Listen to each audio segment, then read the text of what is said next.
Welcome back, brothers and sisters. I am Braden. This is Langley Outdoors Academy, and thank you for stopping by. All right, guys, it is the weekend. We are only 3 weeks away from the midterms, and on this channel, we have been driving and following the midterm movement and our fight for our rights every single weekend, and we are going to continue to do just that. This fight is spicing up. The tide is turning so far against the gun controllers, it is almost hard to believe. Everything is going to be linked in the description box below, and I cannot wait to hear what you guys think of this one. And please send this stuff out because this is some breaking information, which is crucial for gun owners to know. Now, as a small announcement, I will be doing a live stream on the election night, the actual election results. So make sure you schedule some time with me. We will drive through and we will get the cutting edge results, and I cannot wait to see you guys there. But enough of that. Let's dive in. I've got some words to say from established titles, and then we are going to hit this and hit it hard.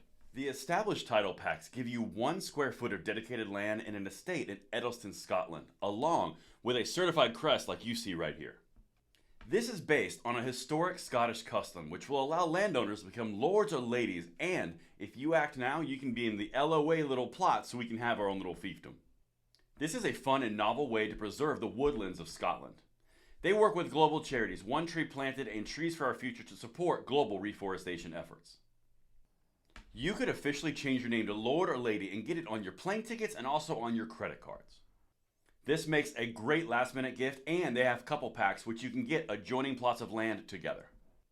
In order to give the ultimate conversation piece for that special someone, Established Titles is running a massive sale right now. Plus, if you use the code Langley, you get an additional 10% off. Go to establishedtitles.com/Langley to support the channel now. All right, my brothers and sisters, so as I mentioned in the intro, we are continuing the fight for our rights as we go towards the midterm elections. We are going to pass this bad boy on to the next generation. The gun rights that have been passed to us will go forward. But the way that we do that is we hold the ground like we've done for the last 2 years, and we take ground back, what we're about to do in the midterms. This is a really big opportunity, particularly when you stack it on 2024, and something is happening under the surface, which a lot of people don't like to see, particularly on that left side of the gun control aisle. But I'm going to catch up on a few things, and then I cannot wait to show you all the details we've got here.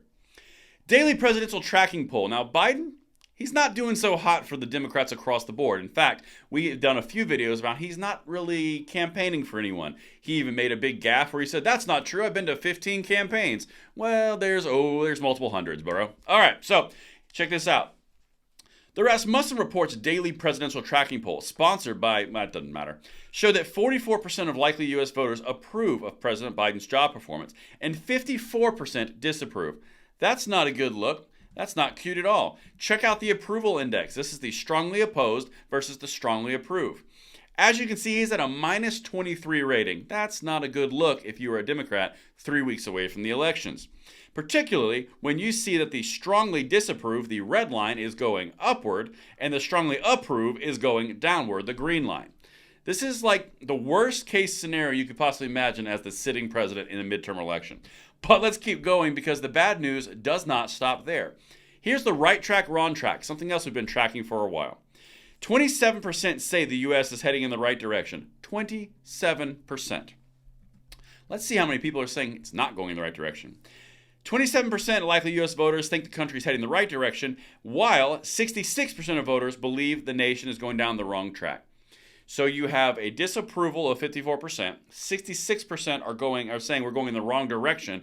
I think that might be factoring into what I'm about to show you right here, the congressional ballot vote question. This is something that we've been covering for the past 4 months, and it's been moving pretty crazy, and it's made amazing gains towards gun rights candidates. Check this out.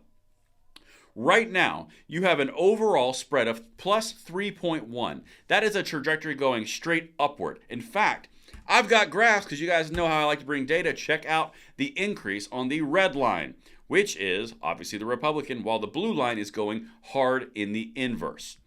Now, the big thing I want to show here and highlight, this is not something where the blue is staying stagnant and the Republicans are skyrocketing. You are seeing an inversion. Something's going wrong on the base level if you're a Democrat because everyone is turning away from Democrats and going towards Republicans. The independents, and this is some stuff we're going to cover later on in the episodes this weekend, the independents, particularly independent women, are breaking at a heavy advantage to Republicans, which is a nightmare scenario for the Democrats. But let's keep going. I also would like to just point out that those same independent new gun owners for the first time might be factoring into this, something that we've covered extensively.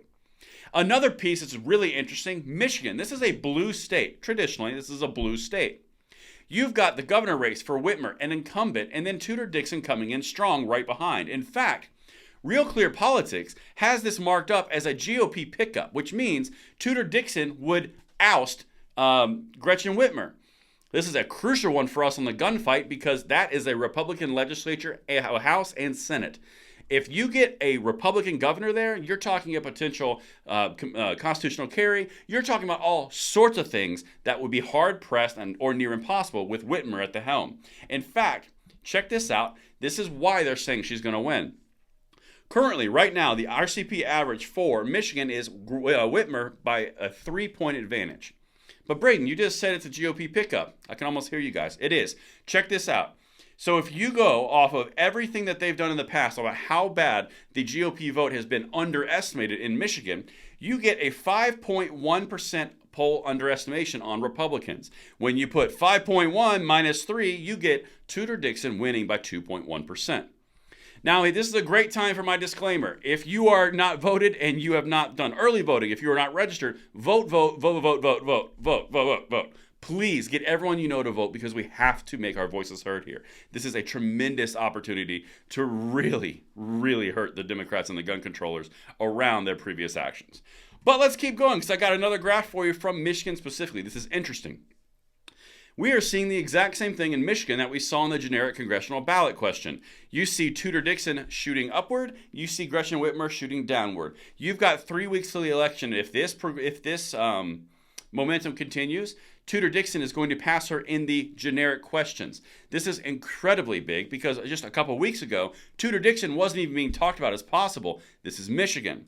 Now, here's another blue state, which I find extremely fascinating. They've got governor race in Oregon, which is the bluest of blue states. This is the home of Antifa. This is the home of anybody out there who is like the wokety woke. They have a Republican winning in the Oregon governor's race. That is like, what? Now again, if it happens in Oregon and if it happens in Michigan, that's fine. But the fact that the polling is representing this type of incredible inversion from the norm, that is speaking to something. And imagine all the purple states, because these are blue states and they are showing advantages uncharacteristically from the norm in blue states.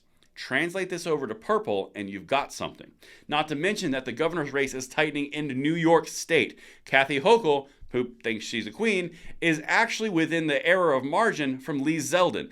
These are 3 bastions of leftism that are now losing or almost losing to Republicans. Again, translate that over and infer what that would mean for purple states. And that's the generic that I've got for you, the update. Everything tonight and going forward for tomorrow, you guys are going to love it. There's a lot more juicy stuff, and I cannot wait to see you there. I'm Braden. See you later.